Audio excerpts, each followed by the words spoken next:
Now if you come on down to Highbury, you can see Thierry Henry. He is the best player you will ever see. Thierry Henry. Now if you come on down to Highbury.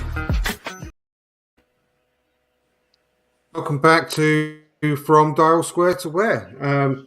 Great to have Melvin on the show again tonight. He hasn't been on for a little while. How are you, Melvin? Yeah, good, thanks. Yeah, very good. Nothing much has been happening with Arsenal, so I thought I'd come on. Yeah, it's just to have to make up some gossip, you know. Yeah, like you said, nothing's happening at all. Or something, shall we? And Kunjan, great to have you back as well, buddy. Cheers, buddy. Good to see all of you. Hello, Melvin. George, what's up? And Andrew, as always, buddy, thank you so much for having me. No problem at all. Yeah, hopefully James will be joining us very, very soon. But we've also got George as well, so we're going to have a house full tonight, which is brilliant. How are you, George? I'm good, mate. Surprisingly, it's been good. Just had to come back from a weekend away in Manchester for cricket. Got a wicket, got concussion, then went out drinking the night after. So that's what we're doing, isn't it, to get over it. Best way of getting over concussion, isn't it? Really. If you wonder how I got pissed out your brains quickly, I played blind cricket. So for those who don't know, and obviously in blind cricket, no one can really see. So the geezers hit the ball full pelt in my face. I dropped down quicker than Dele Alli did on a Saturday night. So I was, and this is the funniest bit. And I know some people understand my sense of humour. So they're doing the concussion protocol. So I'm registered blind. Are you all right? What's your name? How many fingers am I holding up?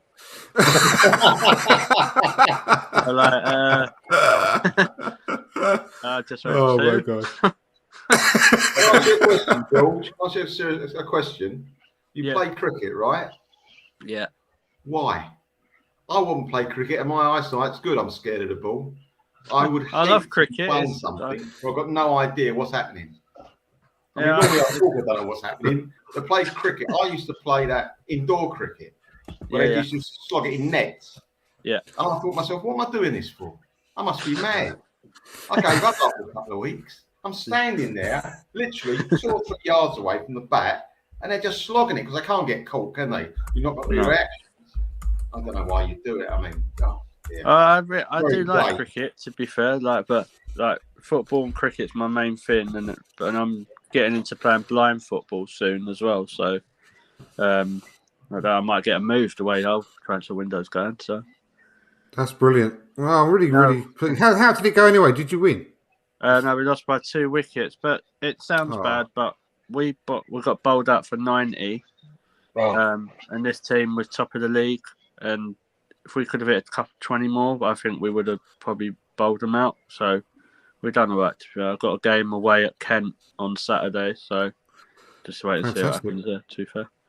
But you mentioned you were in Manchester. Did you come back with a certain Brazilian when you were there? Just give him a lift. You offered to give him a lift back. Yeah. I gave him a freedom pass, so he didn't have to pay for the tube. But I can't say because I don't want to be a pretend ITK. And we welcome James as well. James, how are you, mate? Yeah, I was going to say, I hope George didn't give him a lift, otherwise he'd have failed his medical now. Especially We're talking about Gabriel Jesus, but we've got the real Jesus with us now, James. Oh, thank you. I can't get that shirt done, you know, because everyone will think I haven't got it for the player. They'll just be like, "Oh, this is who the guy is." I think you're the second coming when you walk in through the door. Yeah, exactly. I was told the wrong number. I think we all were, weren't we? Fantastic. Well, yeah. Well, first things first, really. A few big sort of breaking stories around the club at the minute. Let's just talk about the good stuff first. I mean, it looks like obviously it's all done. It's all signed, sealed, and delivered with Gabriel Jesus, which I personally am really, really happy about. I think he's going to be a great signing for us. I'll come to you first, Melvin. I mean, what's your first thoughts about finally getting it over the line? Yeah, fantastic. Great signing. Very happy. I mean, I can't see into the future, but I think it's a very good chance he's going to be a big success. He's Yeah. very fast. He's direct. He'll probably complement our style of play, and they bring a lot to the party. I would have actually bought a couple more. I don't think we've done enough. We could have got. I know he's getting the end of his career, but on a free transfer, I would have gone for Vic Moses. He's out in Russia, I think. We could have gone for him. We got Mohammed. We should have bought the new guy, Pope, and we've had the set. Then we couldn't have got any bad decisions against us because God would have got whoever he is, wherever he is, would have been on our side. So I'm a bit upset about that. We got two now. We could have had four, but anyway, there we go. No, it was a great signing. I think Melvin, did you see what the Newcastle and their fans did? No. They got the white smoke out of St James's to announce. Oh, did they really? Yeah, Oh, I thought that's Geordie's all over. Like, it's spot on. It's so good. Oh, that's brilliant. That passed me by. I didn't see that one. That is class. That's fantastic. I called it on the end on Sky, and I was just like, oh, if this isn't planned and they've just done it for a laugh anyway, this is really. But no, apparently they were like, no, someone told them to do it. Thought it'd be good to help, like make it go a bit more viral and stuff. So I'll see if I can find it and send you it on because it was hilarious. It was really fun. Yeah. Did any of you guys ever watched Benidorm, the program Benidorm? Yeah. You know, Madge, when she was being driven around in the back of a Pope mobile type. Madge with a wheel. She was being driven around in the back of the Pope mobile type of thing. They should have done that. That's another missed chance for Newcastle.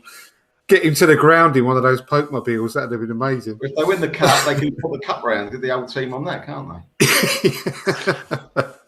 Oh, brilliant. No, I totally agree. About you, Kunjan, what are your thoughts about Gabriel Jesus? We haven't spoken about him for a little while now. Yeah, no, he's over the line. No, he's a great signing. Having even Eddie signing his extension helps. I still feel we need one more up front, but someone who gives us something different. Not the same mold, but a little Olivier Giroud, like a big, tall, lanky striker who can play with the aerial. I know we're not going to go with that route, but watching Jesus play for City, he's ruthless. If he gets onto a through ball, if he gets through with a pass from the wings, he's ruthless. I mean, I think it was towards the end of the season where he was like going with 2s and 4s and you were like, okay, this guy is clinical. So I do feel that the pieces around him also work. So I think it's a fantastic signing. I'm actually excited about all 4 signings that have come through the door. Marquinhos is a prospect, but we thought that about Martinelli when he came through. That he's just a prospect, and we all know how that turned out. Matt Turner is not looking like a guy who's here to play number 2, and that's something we've been missing for a long time. Vieira, everyone is speaking the world of him, and Jesus, Premier League proven, multiple Premier League winner. We have something good in our hands, so it's something to be excited about. Absolutely.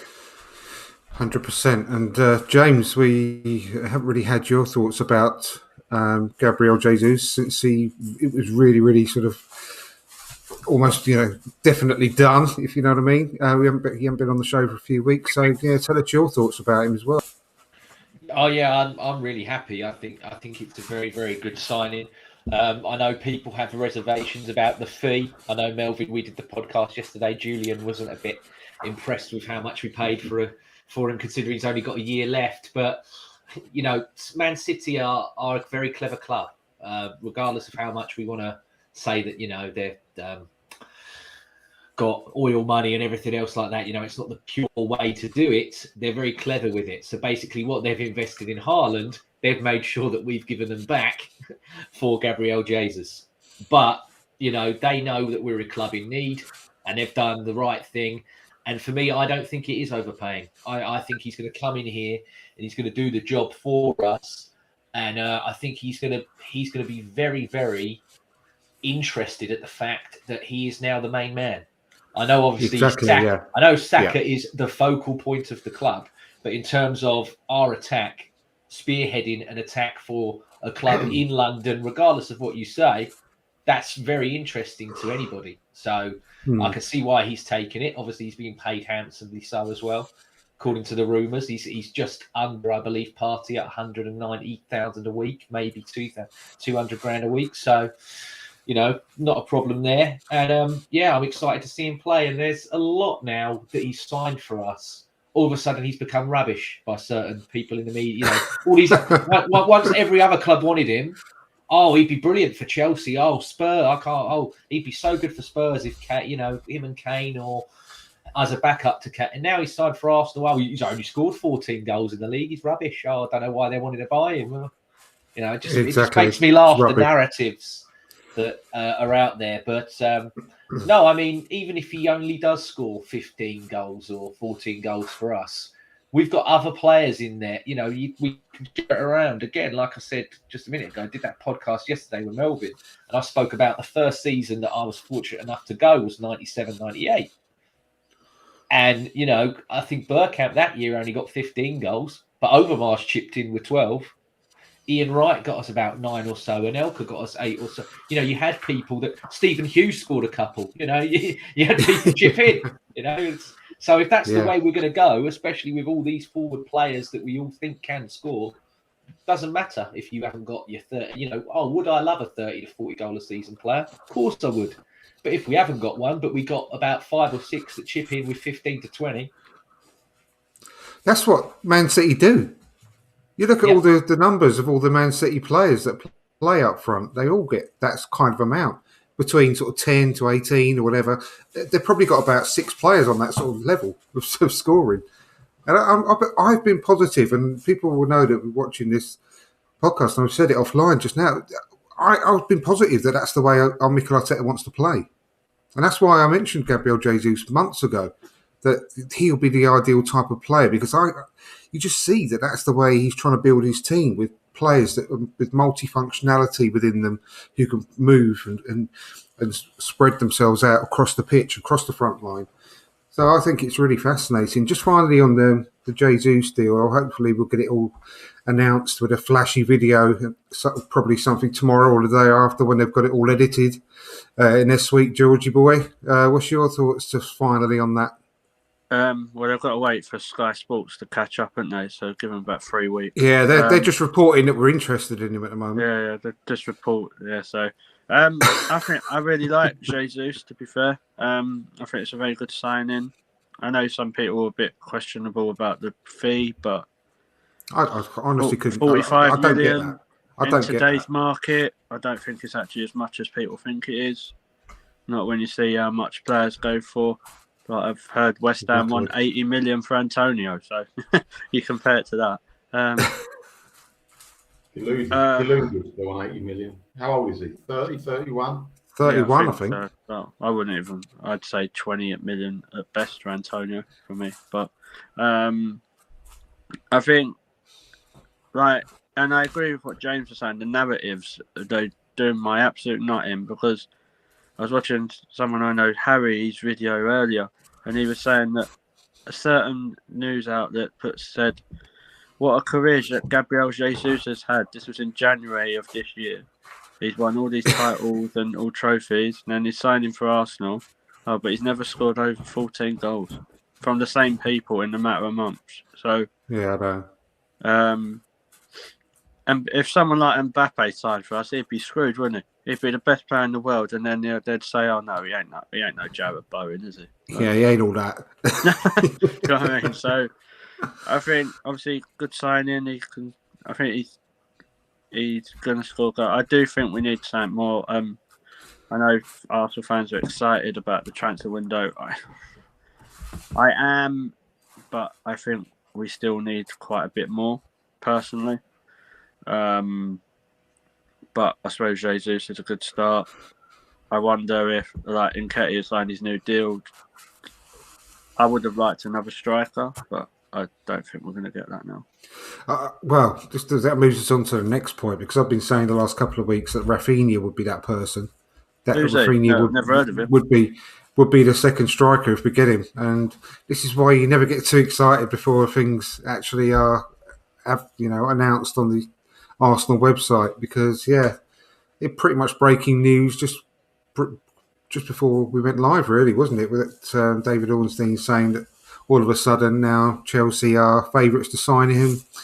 But we were prepared to be putting in another bid this week, early this week as well. So it's not dead in the water yet, but we'll have to wait and see. We'll have to wait and see, won't we? I mean, Melvin, what's your thoughts on this that's been breaking, really, that all of a sudden now we've gone from being favourites and the clear front runners, I think Ornstein said, that to buy him, and then all of a sudden now they are front runners because things have changed within minutes.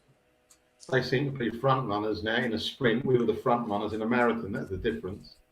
Yeah. Overtaking us, and that's where we are. I'm not that, as I said last night, I'm not that bothered, genuinely. If it means that we got more money in the pot, however that big that pot is, to get a defensive midfielder that we desperately need, or a backup for our left back position, I'm more than delighted to pass on Rafinha. Honestly, I'm not saying we don't need him. He's a very good player, but I'd sacrifice him for a defensive midfielder and a left back because of Tierney's situation. When we're talking about money, Andrew, I think people might be missing the point. We've spent a lot of money, I agree. But even if we want to buy another couple of players for 50 or whatever, it shouldn't really matter. Because in the big picture, we have got a very, very young squad. With a fair wind, we can go the next 5 years and just make a little adjustment now and then. We don't have to make, thank God, wholesale changes like that to do the last 3 or 4 years. So if we had to give another 10 million for a player that's really worth 40, we would give 50. It should, look at the big picture the next 5 years going forward. We may not now have to spend, if we get a left back or a reserve left back, we probably won't have to spend any money on our goalkeeper or the rest of our defence. The forward line looks like it's probably, looks after itself. Yes, there might be an addition going forward if the Jesus thing, Jesus doesn't work out with Eddie behind it coming in. We might have to have an upgrade on Eddie, might do. A midfield, well, we haven't done the midfield yet, but we might have to spend money on that, like I said. But if we do that, we are set fair, I reckon, for a 5-year period where the very good teams don't buy 4 or 5 players a season. They buy 1 or 2, if that, because it just keeps going. And I think we might be in that situation now, so I'm quite happy. Yeah, I totally agree. In a total rebuild, which is what we've done over the last couple of seasons, complete rebuild. Our squad is unrecognisable from when Mikel Arteta, and especially when Emery took over. It's completely different, and the rebuilds do cost money. Exactly what you said. But once you've rebuilt, it's just maintaining. Then, as long as they're young. As long as they're young. Yeah, exactly. Yeah, well, exactly. It's up to maintaining it then, and just refreshing the squad every sort of summer with 1 or 2 additions. I totally agree with you. But I think, regards to the next player we want to talk about, which is Lisandro Martinez, Kunjan. He apparently, I don't, again, he's one of these players that you hear the name of, you don't really know too much about until you start getting really strongly linked with them. Then you start looking into them a bit more. But he's a player that's another one that's very adaptable and versatile, can play centre back, left back, and defensive midfield as well. So he looks like a really interesting addition. It's widely reported that we're putting in another bid for him today, or if not today, then the early part of this week. So he's a very interesting player. Fits the mould. He's another South American player who I really like the temperament of a lot of South American players, to be perfectly honest with you. I like the bite that they can offer you, and obviously the talent as well. But what do you think about this signing? Because he looks like he could be an excellent addition, really, considering he can play multiple roles. So the last 2 seasons, if we look at where we fell through towards the end, it's been coincidentally because of the injury to one player, and that's Tierney. And that's where the whole jostling happened, because we put Xhaka there, we put Maitland-Niles there. Last season we put Tavares there, but that did not work out. So we do need something solid as a left back. We do need a solid left back cover. Heck, just the way Matt Turner mentioned that how he wants to push Ramsdale, I do believe that if Martinez was signed, he would actually be pushing Tierney to up his game. But at the same time, if there is an injury, we should not feel a sense of, not again. I'm with Melvin on what he said earlier about having a defensive midfielder.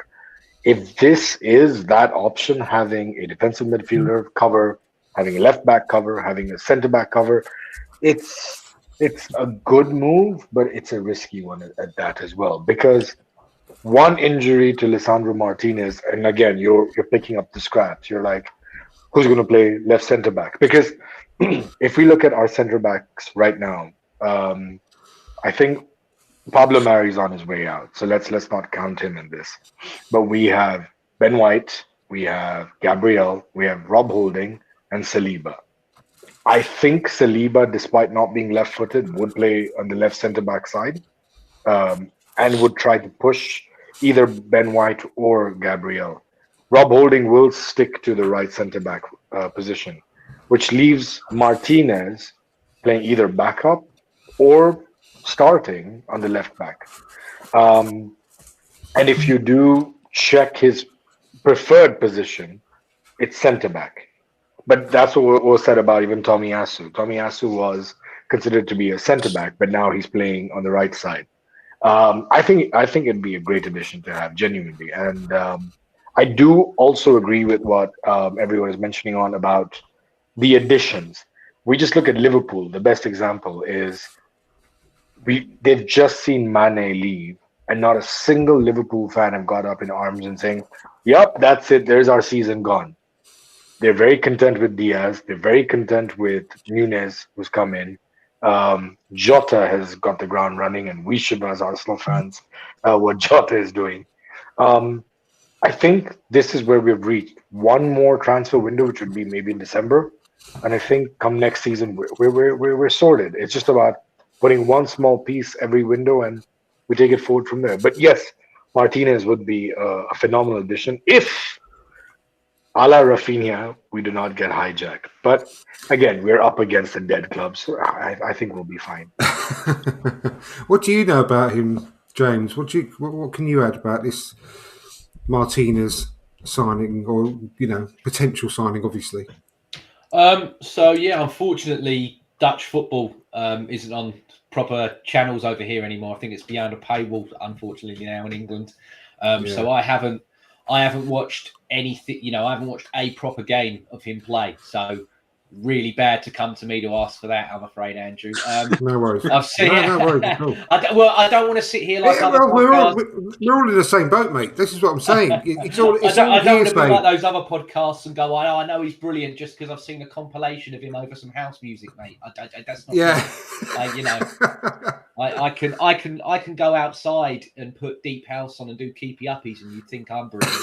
You probably go cut that, lose that hair, and he'd be even quicker. But yeah, no.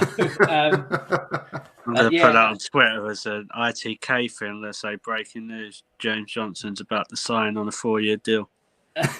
They'll go, why are you giving a 31-year-old 4 years? They'll be fuming with that. I'll take it though. I'll be quids in 4-year deal. I love that. But no, I'm definitely not one for 4 years. You get maybe a couple of games a year out of me now. I get tired grating cheese. No,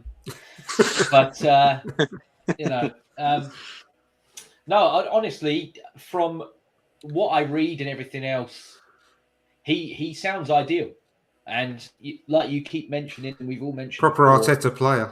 Well, yeah, he loves multifaceted. He loves Swiss Army knife players, doesn't he? And that guy sounds like a Swiss Army knife footballer. So if he's as good as what we've read and what everybody who claims to have seen him says he is, then by all means get him in. I thought potentially that this could be what we were going to get Zinchenko for, but that's gone completely quiet.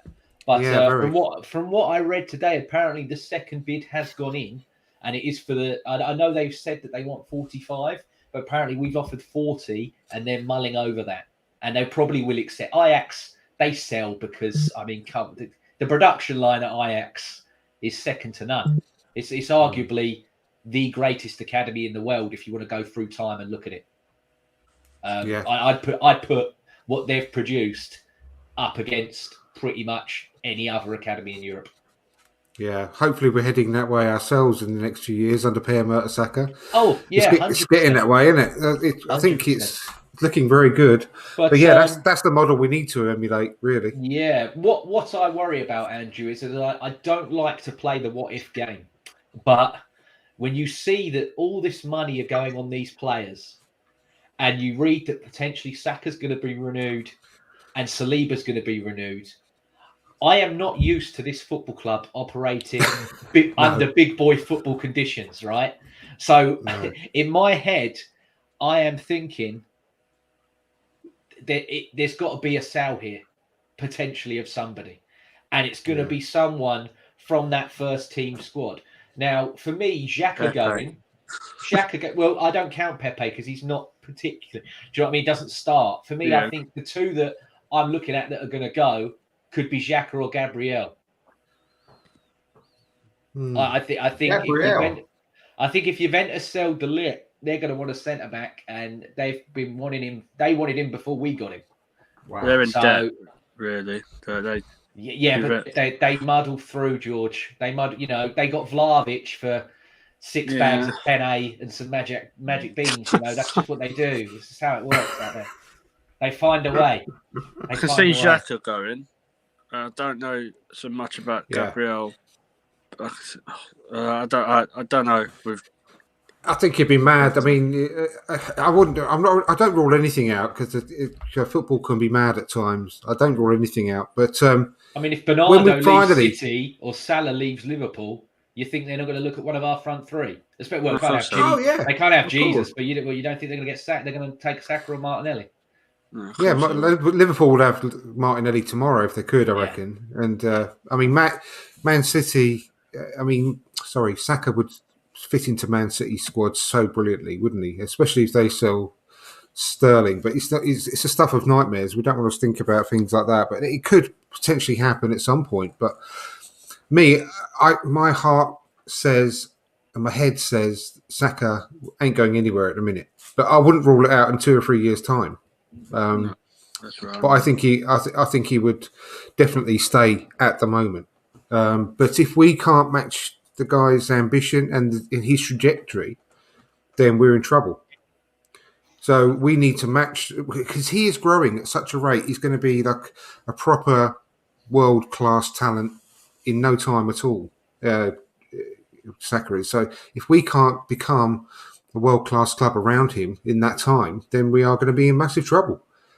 But I don't see him going at the moment. I see him signing another 5-year contract or 4-year contract maybe. But yeah, in 2 or 3 years' time, he's going to see where we are. And I don't blame him at the moment because he's going to be. No, neither do I. He's an unreal player. Yeah. I think unreal player. What worries for me with Saka is not so much the money. He's going to earn a fortune with us anyway. He's got a long career. Look how old he is and look what he's got ahead of him. Winning trophies, yeah, I agree. He might want to win trophies, but I'm talking about the next year or two. If I was him, and I hope he doesn't listen to this, I would be worried that playing for the Arsenal, and it's only the Arsenal, he gets no protection. None of the players. Yeah, that's a good point. Well, he's a young kid. He has something kicked out of him week in, week out. And not one of our players does retribution. Not the manager don't get in a ref's ears or the linesman's ears or something. And we should be a bit cleverer than that as teams to go around the ref. The first tackle, have forward, not swear at the ref. Don't get booked. Don't be too aggressive. Just get round him in his ear. We've all played Sunday league football. We know what it's all about. They're professionals. They should know what it's all about. The game hasn't changed that much. If you've got a kid who's good in your team and the other team are having a go, you either take retribution yourself years ago or you have a little chat with a referee. And all of a sudden, something's in the referee's head, he'll be watching out for it. Because all they're doing, they're allowing it because everyone else allows it. We've got to make a stand as a team. And as I say, if I was Saka and I'm getting that every week and they're doing me ankle and they're doing that, we mustn't allow that to happen. And I would look to that. If you think of Man City, United, anyone else, any of the top teams, that would not happen to him. It might happen to him. Do you know what? That'd be that. You know what else? I like all those fouls that he gets for us, and some of them are what I would call, I hate to say it, but sometimes he does what I would constitute as those clever sort of dives where you wrap your leg round Yeah, and then yeah, go. yeah. The amount of penalties he would get if he was at a City or Liverpool compared Yes, to us, yes. they would get given if he played for one of those clubs. Yeah. So that's another reason why they'd buy him, especially when you got Haaland, and there's the ball, mate. The amount of penalty goals they'd get with Saka and Grealish in their team would be unbelievable. And do you know what I mean? One couple of things really. The reason I liked the signing of the potential signing of Rafinha and Jesus is because they've got that kind of temperament as well. Do you remember? And I heard it on another podcast recently. I can't remember which one it was, but they were talking about this as well when we played Leeds and what's his name got sent off, the right back, Okay. and Ayling. Ayling, yeah, Luke Ayling Oh, sorry, got sent. Yeah. Yeah, and I mean he went ballistic, didn't he, Rafinha? He was like really livid, even though it was a blatant sending off. He was livid and he was round the ref, and he had that. He's got that kind of, I don't know, a bit of a fiery temper about him, which you like. I like that kind of temper inside of a player sometimes, if it's channeled in the right way. And I think a lot of the South American players have got that, which is why I like this sort of link that we've got at the moment. And it will help. But also, on the other side of the coin, now that Saka is getting more and more and more of a persistent England starter, and we've obviously got the World Cup coming up. You know what they're like, the referees are like with England footballers as well. Hopefully, I'm not saying it will happen, but that might help him as well with regards to when he gets kicked. You get a bit more protection when you're a regular England player. We know that lot down the road have got one who's England captain, and he gets away with blue murder, doesn't he? So maybe Saka might get a little bit of that protection, especially after this World Cup coming up in the winter. If he stars, Andrew. He is the captain. he is the captain. I know exactly. But when you're an England regular starter in the first 11 of a proper match, not like a friendly game or anything like that, but if you're a regular England starter in a tournament, which I firmly believe Saka will be, then that helps as well. But we'll have to wait and see. I'm not just saying, it's just a bit of a hope that I've got sort of moving forward with that. But you mentioned, Kunjan, that Matt Turner, and he had that interview online and everything after he signed, and I'm not going to dwell on it too much. Obviously, he's going to come in and be number 2, and he is going to push, hopefully, with the right attitude that he's got, to try and get to be the number 1. But I really liked the cut of his jib. I think I liked what he said. I love the fact that he's come to Arsenal. He said it's a dream country, one of the best days of his life. That is the sort of thing you want to hear when you're an Arsenal fan and players sign for your club, and it really makes a difference to me. And for me, I like him already because of what he said. But we have to wait and see how he gets on with regards to when he plays. Hopefully, he might play in the Carabao Cup and maybe the Europa League group games and so on. But yeah, I really liked his interview, and you obviously watched it because you mentioned it earlier. What's your thought? No, he's. I think he said it so correctly, where he was like, "I'm going to push him to make him better." That's the confidence you have in yourself. It's not the confidence you have in Ramsdale, because you know what you're bringing into the club. You know that, like in the past when we had like Ospina or we had a Petacek, we just knew who was number 2, who was number 1. When Ramsdale came in, even last season, I think a lot of, including myself, I was like, oh, why are we getting this guy? Including and I'm very, very proud to tell you that I was wrong. But when Ramsdale came in, I obviously said we're spending this kind of money.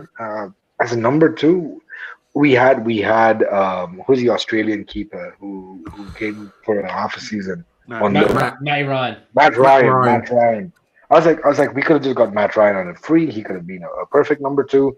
Diehard Arsenal fan. I mean, why are we spending this kind of money on Ramsdale? Proved everyone wrong, and I'm one of those people he proved wrong.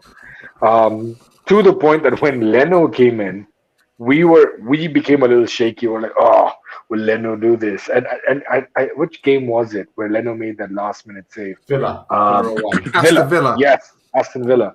And I kid you not, my foot, my ankle, and my knee was in my mouth. I was like, oh, Leno, please. And if this was, let's say, a season back, it was like, it's fine. It's Leno. He got this.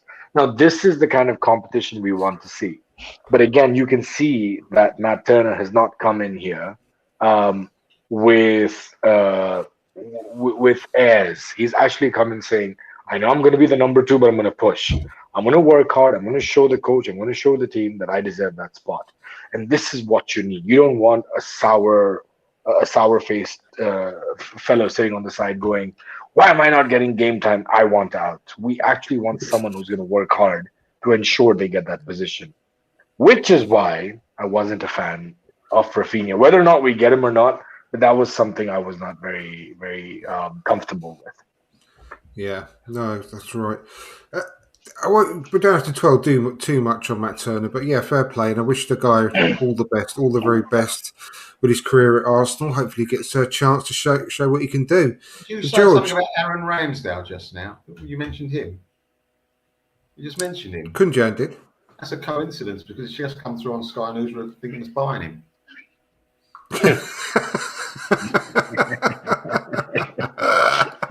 Brilliant. I wouldn't be surprised at all. George, Yeah. obviously we've got all these making moves. I'm not used to this. It's thrown me completely, this transfer window. I'm absolutely not used to this as an Arsenal fan, getting all this sort of business done early. But we've obviously made a few signings. We've got a few more in the pipeline, hopefully.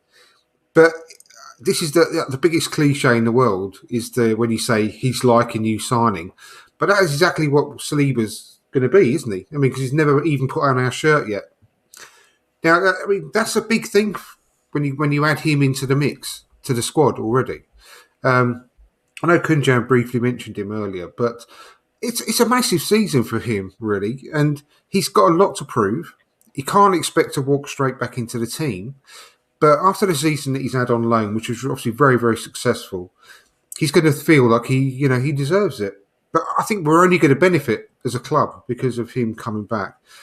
Hopefully he gets this new contract as well. That's another rumour that's going around at the moment that we're talking about a further couple of years extension on that, which would be fantastic. But come the first game of the season, do you expect him to play at all? I mean, obviously we've got the friendlies coming up, which will I think he'll hopefully be get on the everyone out bench. in. But I think he'll be on the bench, to be fair. If so, I mean, are you worried about that?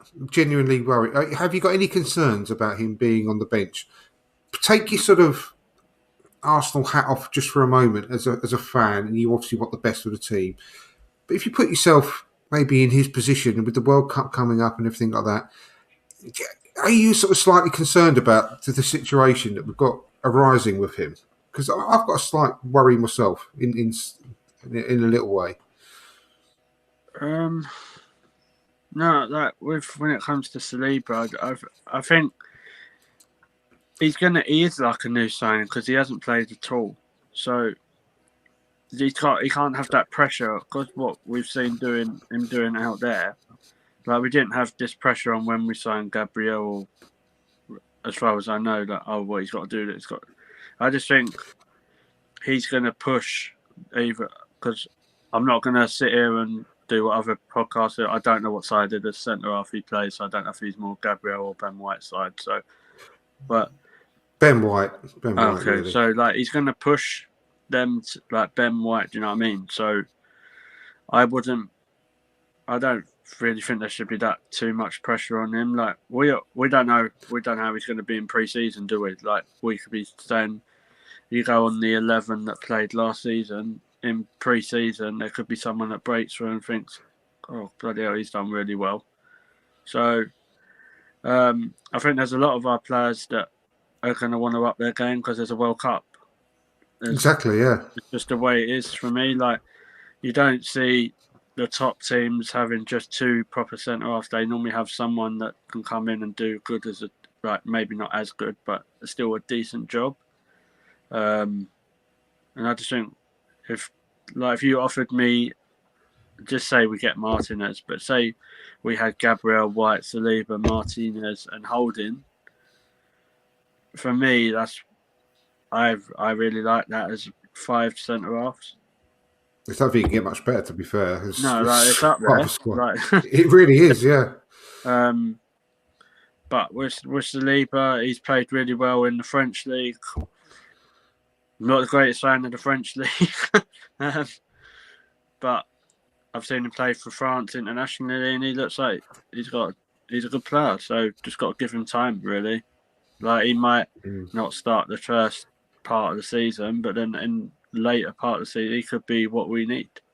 Like, because if Gabriel or Ben White, get injured or suspended, which refereeing decision is probably highly likely, we've got people to come in, and this is what the whole point of having a good and a strong squad is, that you haven't got to go and play people like Granit Xhaka at left back or stuff like that. Every player in our defence, if we sign up Martinez, can play in one or two different positions. You look at Tomiyasu can play centre half or right back. Ben White can play right back, centre half or holding midfielder. Martinez the other way. So defensively, I'm quite happy with Arsenal. Like going into the season, midfield, I'm really worried. I'm not going to sit here and lie about that. And up front, I'm in the middle, to be fair. And it isn't because of the Rafinha thing. I was saying this to a friend of mine before. At the end of the season, all the talk was from most Arsenal fans, and correct me if I'm wrong, because there's a few here, is that we needed to sort the midfield out and the centre forward out, and maybe back up third, left back. No one really mentioned about a winger like as cover or to help Saka out. So, not. Yeah, well, I've there's never a big been, elephant in the room Rafinha's regards to that. Rafinha's a good player, but I wasn't sure about the 60 to 65 million price tag that's been touted. Not when you see someone like Sterling, who's Premier League experience, only going for 35 million. Yeah. So if I was Arsenal now, I'd go for him, because obviously Chelsea surely ain't going to go for both. Well, Sky Sports. Sterling. It's very weak. What's that? Against the dollar. Yeah. It's Sky Sports. For once, they're confirming Chelsea in for Rafinha, willing to pay 50 million for him, which is, I thought, less than what we're prepared to pay ourselves, So, which is a bit according weird. to Fabrizio Romano, because obviously he's the Oracle, apparently. Arsenal, No, he's on Benidorm, as I mentioned earlier. Yeah, that's Matteo. He's like Matteo, isn't he? Behind the desk at the bar. No, the Oracle's Johnny Vega. So apparently Arsenal verbally had a bid rejected earlier, a few hours ago, and it was still Verbally, as in fuck off. Or... Yeah, basically, I think they didn't offer what they wanted, and Chelsea have offered the 60 million, according to him. And so Sky have probably took 10 million for like their TV rights or something. So I don't know. I'm not really too disappointed. It is kind of what it is. If you said to me, "Oh, we can go now and spend 60 to 70 million on a central midfielder," then I think that's more needed. I know. I don't want us to get into a bidding war for him. I mean, I really like the player, but I don't want us to get into a bidding war with him. It's not worth it. Me and Melvin have had talks about Tielemans before, and we have a bit of a difference of opinion with that. But if we've got 60 to 70 million to go and spend on someone that can sort our midfield out ahead of that, surely that's more what we need to do. Yeah. It makes sense. It makes a lot of sense. I keep hearing people. I keep saying this about Bellingham, and everyone's saying, "Oh, you've got no chance." But I'd like to know how we haven't had no chance when Manchester United are linked with him. And no disrespect, the only player they're buying at the minute is a country called Malaysia who plays at left back. So I just like Bellingham would sort that midfield out like that. I think you're right. I'd love to get him. Yeah, he'd be perfect. Be brilliant, wouldn't it? Yeah. Profile. But I think you're talking silly money for him, George. I really do. You're going to get him for 55 mil. Who's that? No, he's going to be about 80, 85, 90, that sort of mark, isn't he? Who's that? Bellingham? Yeah, Bellingham, yeah. No, I'd think 100 million. I'm not even joking. I think that. They've got more chance of getting Linda Bellingham, I think, than Jude Yeah, Bellingham. but I'm not saying we will get him. But what I'm saying, no, that sort of. So if we don't spend 60 to 65 million on Rafinha, for me, I don't think we need someone drastic. We could use sort of a midfielder that would sort our midfield out for say between 70 to 80 million. No, I So know exactly what you mean. yeah, I when they've know, obviously proved they've got the money. absolutely. Having Yeah, said that, you definitely. say we've got the money, George. But I've heard Apparently, rumours when we sorry. get to the Emirates next year, there'll be no more seats there. We'll have to all stand. Well, I was saying this. I went to the Emirates tour a few weeks That'd be ago, brilliant. and the lights weren't even on, mate. So they can't even pay the electric bill. So God knows what's going to happen now. Oh, maybe they need a new generator like Kunjan. But Have to share contact. yeah. But James, I'll come to you on to just finish up really on this Saliba situation. I don't know if you get where I'm coming from. Really, I know that it's like a stupid worry because it's going to just be a fantastic set of defenders that we've got, and I shouldn't worry about it at all. But because he's like a really young up and coming player, that the really good season last season, young player of the year, etc., etc. Just broken into the France squad. He's obviously desperate to going to hang on to that place in the France squad for the upcoming World Cup, and then he starts the season on the bench. And I can totally understand that. And as an Arsenal fan, I'm not bothered as long as we've got a great set of defenders. You know what I mean? But for his situation, and the fact that we need him to sign another contract very soon, that does cause me a little bit of concern because I've just got a slight worry in the back of my head. I don't know where it's coming from. That he's got a bit of an ego, and he's not the sort of player that is going to be willing to really fight for his place and be happy spending time on the bench while someone's starting ahead of him. Do you get that concern at all, or are you just not worried about it? No. I'm with you. I mean, there was a report the other day, Andrew, that came out that said, Arsenal want him to stay, are committed to him to stay, but if there is what they put in quotation marks, a massive bid, they would consider it. Now, for me, what is, in Arsenal's opinion, a massive bid compared to what I believe is a massive bid for the player? Because I look at it and go, Arsenal would probably say, if we recoup back what we paid for him, that's good business because we haven't lost out. But for me, I'm like, no, this is a guy that's now a fully fledged French international. He's been in the French team of the year twice whilst he's been on loan, not once, but twice, right? And he won the young French, the PFA, whatever way they go, whatever it's called in France, is Young Player of the Year award. So I would be saying a massive bid to me is anything that's £65 million plus, not 35 million, 65 million plus. Yeah, because that's what Me too. I keep saying, we're looking going back at big boy football. That's what big boy football the club would do. That's what they would accept. And I read today that apparently we want him to sign a 3-year. He's gone to you, look, I'll sign 2 because I need to see what you're going to do with me. And I think Arsenal need to accept that. I think you need to show. I think you need to show this boy what you're expecting of him. And then when he comes, for me, I look at it. What I would do, Andrew, is I'd try my best to get him to tie down and sign it. The minute he does sign it, every training session that he has, every time he kicks a ball, even 5 or 10, oh, that's a brilliant pass, that Will. Every tackle, that's a great tackle. No, show this boy that you love him because he's been persona non grata for 2 seasons. Integrate. He doesn't know who any of his teammates are. The ones that he really liked, they've all left. Kolasinac was but you do all that though, then James, and he starts next season on the bench. This is what I'm on about. Well, this is it. This is what you have to explain. I know I shouldn't be worried about it, but it is a concern because I think he is much more likely. Like going back to what you said earlier about it's going to be a sale this summer. Yes, I think it's much more likely him than Gabriel. It could well personally. Be. Yeah, it could well be. I mean, if for me, I'm looking at it and I'm going all those games that we've got in America, right? I would say to Ben White, you've got a half, and I'd say to Saliba, you got a half, and it's literally, best man wins.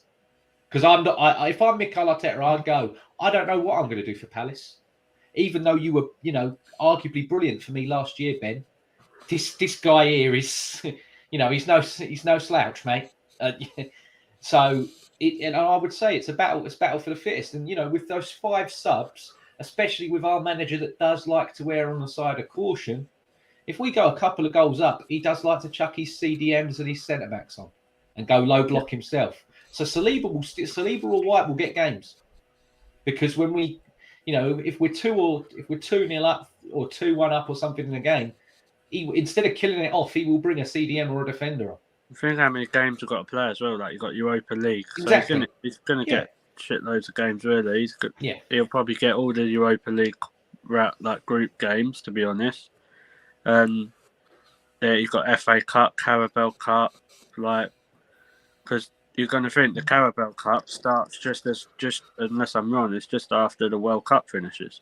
So if there's not guaranteed Saliba goes, because if he don't, because we'll find out. But I think having White, Gabriel, Saliba, and Holding, and if we buy Martinez, that's plenty of competition. And also Tomiyasu does get injured a lot, as we know. So Ben White could be playing at right back. So then at least you feel got Saliba there. Saliba can play there as well. Well, there you go then. So he can play right back too. But I don't know. I'm not really that worried. Yeah, but I can see you itching at the bit to say something. Is that, am I right, Conjan, about this subject with Saliba? No. I was just trying to highlight what you just said about him playing at right back, because Saliba has played there in the past, and looking at the way Tomiyasu operates on right back, it's not your quintessential bombing down the wing right back. It's not what Cedric is doing. So I do see Saliba fitting in perfectly at right back as well. Something you guys said earlier on, and that's not left me. So I actually sat here and made a little table of all the players who could be on the way out, where you all mentioned that there could be a big name on the way out. So I just did a quick jot of the players that could be going, and I'll come back to Saliba in this, where Leno, Hector Bellerin, we've got Lucas Torreira, Runason, Ainsley Maitland-Niles, maybe Cedric, maybe Pepe, Tavares, Pablo Mari, Reece Nelson, Mavropanos, which has been already wrapped up, Guendouzi, which has not officially been wrapped up, maybe Xhaka, and maybe Saliba. So there was a news report that I read today which said that Arteta said we do not want to sell him unless we get a crazy offer. So when you guys are speaking about maybe there's something happening of someone on their way out, maybe that name could be Saliba, because I was taking the bare minimum figures for the players I mentioned earlier, and we're looking at about 12 to 13 players. We're looking at a bare minimum of 145 million. We're not going to get these fees. Some may go on loan, some may have their contracts ripped up, some we will get offered maybe a few chocolate buttons instead of money. But the point is that there is something I'm with you guys on. And even when the Rafinha links came, I think I mentioned it to George, where I said that maybe this is a contingency plan for Saka leaving, which obviously none of us want, but it's something to just think about when you hear all of this, because as much as we all want to see Saliba, everyone's been talking about Saliba. He's a new wonder kid. Everyone's speaking about it. Real Madrid want him. You name it, everyone wants him. Marseille have already put in a bid which has been rejected. Why is it that there's no sign of confidence? The kid doesn't have a number. No one has given him an official number. Exactly, So yeah. It's something to start thinking about, because he had the number 4 that was given to Ben White. Rumors are that he'll take the number 2. But that's with Hector. Until Hector is not sold, that number will not be given to him. I mean, it's just one of those things that let's get this sorted out. If he's in, let's cement him in. Let's get him into the system and work forward from there. And if he's out, take the best offer. Say it did not work out. Make your money on it. Reinvest it, and we take it forward from there. Yeah. Exactly. And he does count as a homegrown player now, so that's one less international player that we can. That's one more international player that we can actually add in. So having him and Martinelli right now does help, because they both count as homegrown players. Yeah, all makes sense. I feel a similar way. Another one that could be a bit of not so much of a shock, but that could leave is Tavares as well. And there's quite a few rumours about him now There circulating. you go, there's You know. the agent already. Yeah. So they're watching the show. This is how we roll on this show. We mention a rumour and the phone rings.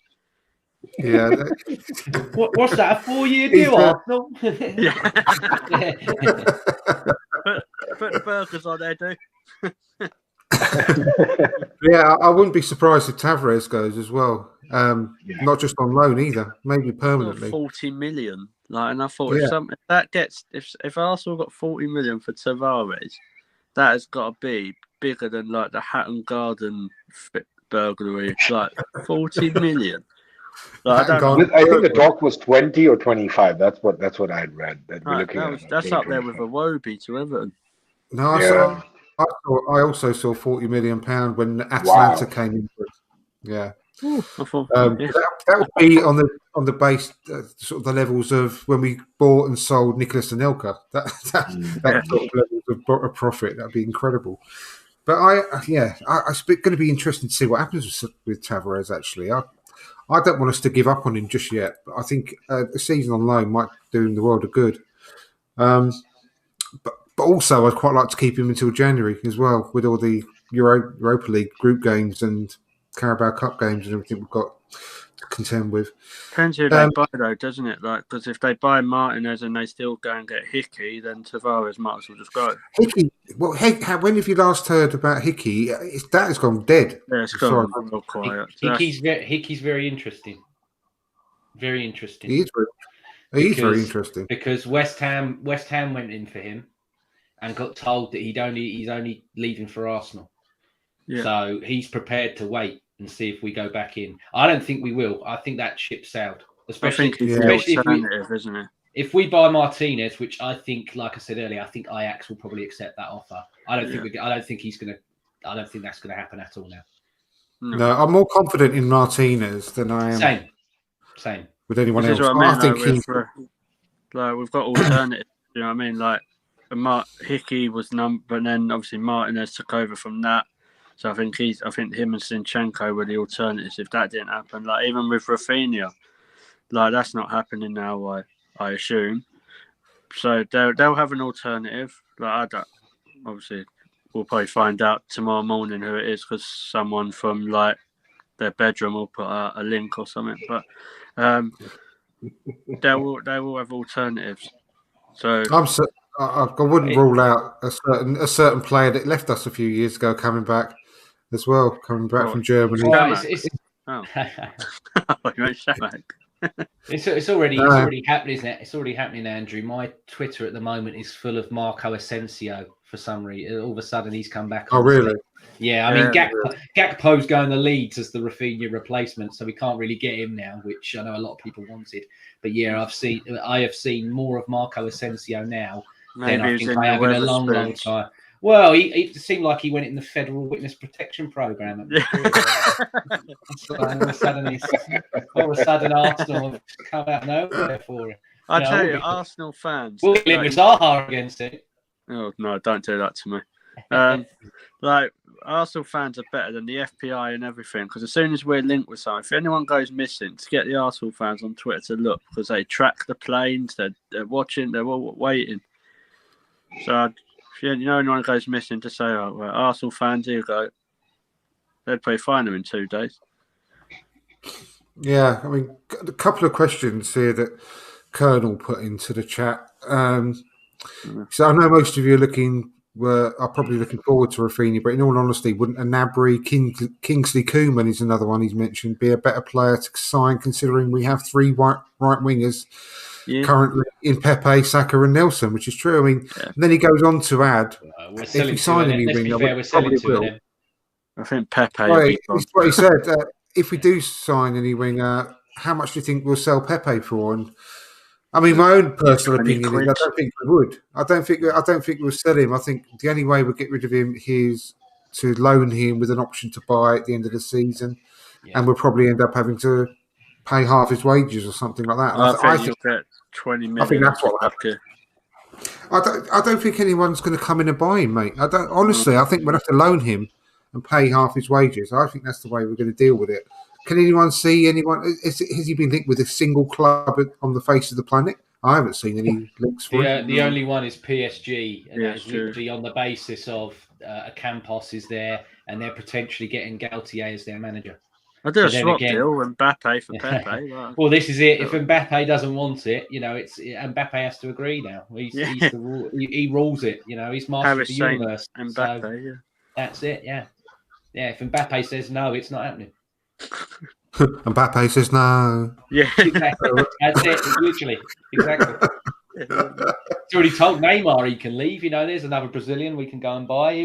You'll make Would the money you- back. On a serious Those note, shirts will would fly. you take Neymar? Because I've always said I wouldn't because I think he's overrated. But No, It's- no, well, I, it's you ridiculous. you can't have all those games off for your sister's birthday every year for me. I'm not. No. I need the consistency. He needs 2 weeks off for the parties, doesn't he? As well, like you said. well, you that's could get just- invited, James, if you get a 4-year deal. You know what I mean? Oh, yeah. I'll be having more than 2 weeks off. Tell you, I can't do all these. Not enough creatine in the world for me to play more than one game a year, let alone a week. No, Gooner Glenn thinks the same as me. We won't sell Pepe, unfortunately. I think I'm just sad about the whole Pepe situation. I don't care. Everyone knows that I like Pepe as a player. I just don't think. I think it obviously turned out to be the wrong player at the wrong club at the wrong time. I think it's a real good player in there, but he's at the wrong club for him at the moment. And I just think it's sad the way it's all worked out. Personally, when he leaves, I'm not going to be like one of these fans jumping up and down, celebrating the fact he's gone. I just think it's been a bit of a whole I sorry, only did that for one player. sad saga, to be honest. But I can't see us selling him for anything. That's the only way I can see us getting rid of him. But another player that obviously officially signed since we last on air was Fabio Vieira, which is another really exciting player. I really liked his interview as well. He said that he's really, really excited to be at Arsenal. He sort of reeled off a few old names of the past. Said he loves the way we play. I think it's a big historic club, one of the biggest clubs in the world. He's very excited to be here. So it's going to be really interesting to see how he fits into the side as well. And we're on about midfield players. He's technically a midfield player, obviously an attacking midfield player, not the defensive one that you want, Melvin. But he is a midfield player that we've got to find a space for. And it's going to be interesting to see whether he's purely going to be on a rotational basis to give like Ødegaard a break every now and then, Saka a break every now and then, because he obviously can play in the front with the right as well. But whether he also drops into that left-hand side opposite Ødegaard, going to be fascinating to see it, Melvin, really. And I'm looking forward to seeing him, hopefully, at the Emirates Cup next month. Yeah, he looks a very exciting player. The only thing that worries me, and obviously they're clever than we all are at Arsenal, is he looks like he's like a 13-year-old. He doesn't look like he's physically. How many 13-year-olds have you seen with a goatee, Melvin? Just out of interest. Have you been to London? But, no, when I saw him in his Arsenal shirt, he must have had a kid's shirt on. He never paid for an adult shirt, did he? Let's face it. He had the kid's shirt on. He didn't. It makes sense. That makes sense. They're about 30 quid cheaper. So. Exactly, shrewd guy. No, I mean, Melvin, what you're worries just me waiting as for well- next season when he comes out holding the captain, Odegaard's hand as captain, aren't you? That's how he's Yeah, going to walk yeah. out every game. He'd be the dearest mascot ever, wouldn't he? No, Yeah. I think that what worries me with the signing, and I hope it doesn't happen, that he'll push Smith Rowe to the back of the queue. So I love Smith Rowe. And Smith Rowe plays off the left. And He to plays me, off the left, which Smith Rowe and every week. I'll even play him in goal. I love this guy. He gets me off. Yeah, I was Me going too. to mention Smith Rowe because I think he'll be even better like this season because he's actually been able to rest. Yeah. I'd love him to get a Something about proper him. run of games in that sort of forward left 8 role. I would love him to get a run of games to properly show what you can do in that position. Yeah. And I've said this before, if we're talking about signing like a Tielemans or someone like that, he could save us another load of money by playing there. You know, I think he's made for that role, cutting in on his right foot, scoring goals like Robert Pires used to for us. I think he's made for that position. You know Yeah, something, Andrew? I think I'm not sure if Arteta trusts him, and yet he saved Arteta's job. He did, yeah, he definitely did. I don't know whether he didn't trust him, but I think he really was struggling with injuries, wasn't he, last season? I don't think he trusts Partey on his own, if I'm honest. Arteta, I think, because remember when Erdegaard played in that role when it's a nightmare. Yeah, and yeah, and Partey and Xhaka played there, and it was it was a lot better. But that's what I think. I don't think Partey's one of those people that can play on his own, like in that midfield. Like, I agree with Smith Rowe. Like, I think he's brilliant, Smith Rowe. Like, I agree, he did save Arteta's job. I played Smith Rowe through the middle, like we were saying at the end of last season. Like, if you had obviously he's not going to get ahead of Jesus or Nketiah now, but I think he's so flexible what he can do, Smith Rowe. But what worries me in that midfield is you see the better of Arsenal when there's when you see Partey, Partey with someone like a Xhaka or that sort of player. Because at the minute, when you just have Partey on his own, it don't work. For me. The rest of the team, the forward line and the rest of the midfield, apart from the pivot, are so fluid now. Jesus in the team, they can just move across each other now, run into channels with each other across it. You know, the movement up front will be terrific, and hopefully our midfield can actually step up. And it needs to be. Yeah. We had the excuse the midfield weren't that bad going forward because they had no one to give it to because Lacazette wasn't making the runs, couldn't make the runs, and the Nketiah wasn't quite up to it. Especially, we hardly played, did he? But and also with Aubameyang, when playing wide, he wasn't getting the ball. He just wasn't making the runs either. Now we've got someone that does make the runs, direct runs. Let's see how good the midfield are. There's no excuses.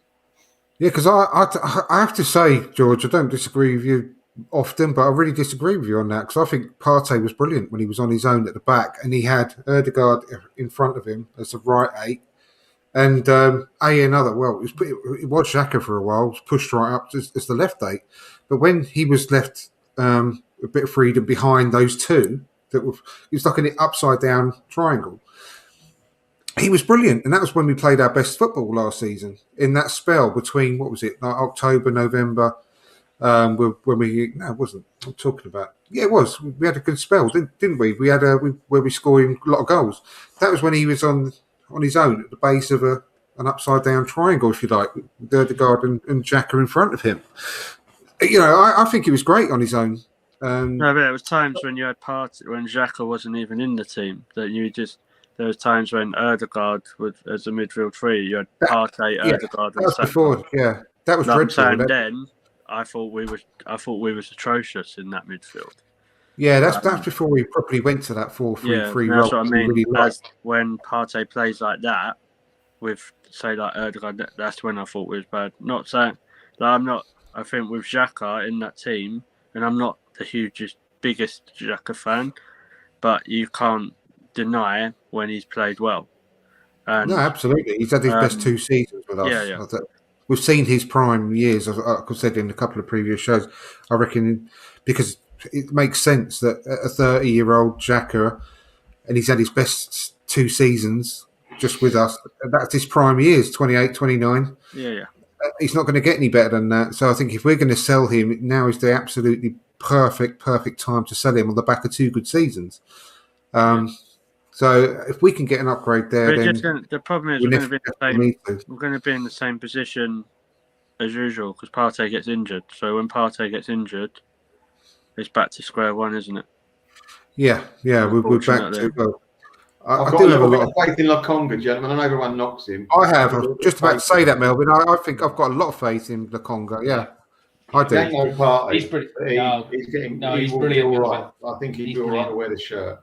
Yeah, he's a very. I've not really seen much of him, to be fair. So. I've seen enough of Lokonga to go that I trust him, and I think he is being moulded into that number 6 role in front of the back 4, which he can do. there were a few passes that he made last season that were. I mean, Melvin, I remember when you fortunately let me go to that Chelsea game with yourself. I know it was a bad result, but there was that lofted through really. ball to Martinelli, and there was another I one remember. against Newcastle to Saka, and Saka missed it. But we and Yeah. you turned to each other, didn't we? And we went, "Well, I'll have a bit more of that," because he was still brand new, weren't he? Then in the Chelsea game, it was because of the COVID cases that he was in there. So, but no, there's enough in Lokonga, to develop for me. I don't want him.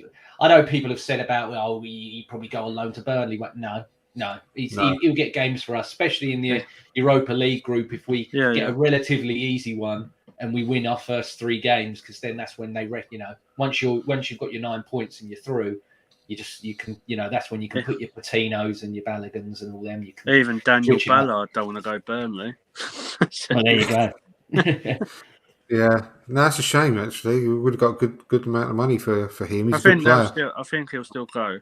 Like, I think a championship What was team the will still bid? pick him 2 million. It's not good No, I think money, he's more than that. And that's More what than they that, said. wasn't it? No, I that's thought what it they said. I thought it was 2-3 about 10. I thought it was about 10 or 12 million. No, I watched Might- Ballard a few times last year. I watched Millwall a few times last year. Yeah, he played well for them, didn't he? Yeah, He was all right. I'll be honest with you, George. He was all right. He didn't. I didn't sit there and go, you know what? Because I had my eye on him because he's Arsenal. I didn't sit there and go, Yeah. if I didn't know anything, there's one up and coming player that's different class is going to make it big time. He was just run at mill for me. I'm being a bit harsh because he's an Arsenal player, but I expected just that little bit extra. That little I bit think more. what we have to realise as well. statistically, though, Melvin, sorry, George, statistically, he's one of the best defenders in the league last season on the Championship. He might have had a good geezer next to him, mightn't he? Yeah, no, him personally, with the amount of challenges, aerial duels won, ground duels. One of my friends is a Millwall season ticket holder, and he couldn't believe that we loaned him out. He's like, I've seen how he's like, okay, he's like, I can respect Gabriel, but he's like Ben White and Holding. He's like, yeah, when this guy's on light, he went, I think you've got it all wrong. I think you should be playing. He told me Really. He thought Ballard was good enough to start. Yeah. Wow. Well, so I only saw 3 games when he played well. Yes, we can't keep them all, can we? This is the problem. Like, we have all these talented youngsters. So No, that's what I mean. That's why it's sad. He would have been a real success story of the academy because. So why are we selling him then? Because that's what the academy's about, though, isn't it? We can't, like George just said, we can't play everyone, and we've got a lot of central defenders, and he's Harry Clark. Does Holding get then? Is that good? How many chances does Holding get? We get money. We get 10 for Holding or 15, won't we? Yeah. I genuinely thought we'd get 10 to 12 at least for Ballard because of the season he's had. But 2 million, that's not enough. That's not enough for Ballard. Just he's a fully fledged international as well. 2.7 million it was. But it fell through. That's mad. He's a fully fledged international as well. No, I mean, I know Harry he's not. Clark as well. Like, this is what I mean. We've got so many youngsters, but yeah, he had a bit of a dodgy spell at Highburn. He made a hell of a lot of mistakes. Just can't keep them all, really, unfortunately. No, but that's what the academy's there for, isn't it? To develop players and sell them on, not just they can't all go into the Arsenal team. So if we can make money off the back of them as well, it's great. Everyone wins. He's linked with Sunderland. He's linked with Sunderland now. So don't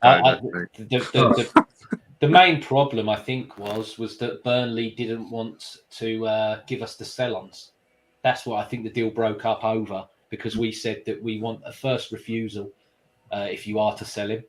And we want, if we do agree with who you're selling him to and we don't want him back, we want money for that. And I think Burnley were like, no, especially the way Burnley are, they're like, any money that we recuperate, we want to keep, because who's their manager? They've got a new manager, Burnley. Vincent Kompany. He's not a bad manager to have. Yeah, of course it is.